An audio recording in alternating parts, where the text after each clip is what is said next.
Assalamualaikum warahmatullahi wabarakatuh. Selamat pagi anak-anak. Semoga selalu sehat dan terus semangat ya.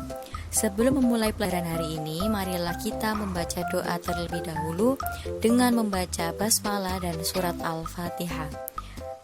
Berdoa dimulai. Amin.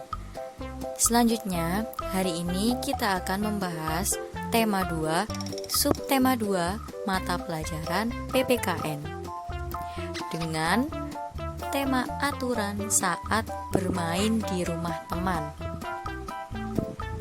Yang pertama, membahas mengenai menyebutkan aturan saat bermain di rumah teman.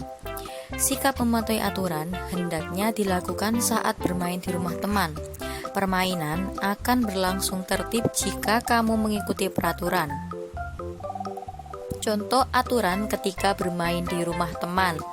Yang pertama, meminta izin sebelum meminjam mainan. Dan yang kedua, tidak curang saat bermain. Yang ketiga, merapikan mainan setelah bermain. Menyebutkan sikap yang boleh dan tidak boleh dilakukan di rumah. Sikap yang boleh dilakukan di rumah, yang pertama, berpamitan kepada orang tua sebelum bermain. Yang kedua, mengucapkan salam sebelum masuk ke rumah. Lalu, sikap yang tidak boleh dilakukan di rumah adalah yang pertama, bermain hingga lupa waktu. Yang kedua, membantah nasihat orang tua. Berpamitan juga tidak berlaku hanya saat anak-anak ketika bermain, tapi ketika ingin berangkat ke sekolah, berangkat untuk ngaji, atau berangkat untuk melakukan ketika keluar rumah, semuanya harus berpamitan kepada orang tua. Agar apa?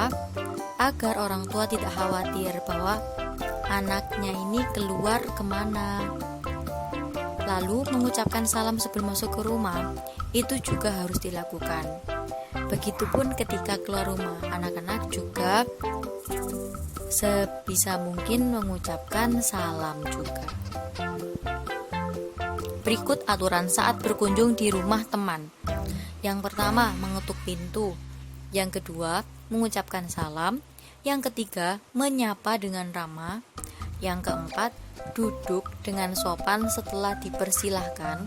Yang kelima, meminta izin saat akan keluar. Jadi ketika anak-anak bermain dengan teman dan mengunjungi rumahnya, harus mengetuk pintu terlebih dahulu, mengucapkan salam, assalamualaikum, dan menyapa dengan ramah. Lalu duduk dan masuk ke dalam rumah ketika dipersilahkan oleh orang tua dari teman kalian. Begitupun ketika meminta izin saat akan keluar. Bukan hanya keluar saja, tapi ketika ingin pulang setelah bermain, anak-anak juga meminta izin. Lalu, menyebutkan manfaat aturan di rumah.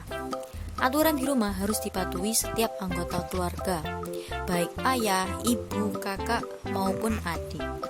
Aturan dibuat agar terciptanya suasana damai di dalam keluarga. Jadi, ketika kalian berada di rumah yang sudah ada aturan-aturan dari kesepakatan ayah atau ibu, nantinya anak-anak akan hidup secara teratur dan damai. Tidak adanya taat peraturan dapat merugikan diri sendiri dan orang lain. Ketika dengan adanya peraturan, hidup menjadi tertib dan teratur. Nah, Bu Guru ada contoh manfaat mematuhi aturan. Yang pertama, hidup menjadi tertib dan teratur. Yang kedua, tidak merugikan diri sendiri dan orang lain. Yang ketiga, dapat melatih disiplin. Akibatnya, ketika kita tidak mematuhi aturan, yang pertama, dapat merugikan diri sendiri dan orang lain. Yang kedua, terjadi pertengkaran. Yang ketiga, hidup menjadi kacau. Selanjutnya, tugas hari ini yang pertama, mengerjakan kitab halaman 104 sampai 105 bagian Ayo Menulis. Lalu yang kedua, sebutkan contoh 3 sikap mematuhi aturan dan sikap tidak mematuhi aturan dikerjakan di lembaran. Ketika anak-anak ada yang ingin ditanyakan atau masih mau bertanya ini maksudnya apa, silahkan WA Bu Guru. Terima kasih. Alhamdulillah pelajaran hari ini sudah selesai. Semoga apa yang kita dapatkan hari ini barokah dan bisa bermanfaat untuk kehidupan sehari-hari. Terima kasih. Wassalamualaikum warahmatullahi wabarakatuh. Sampai jumpa.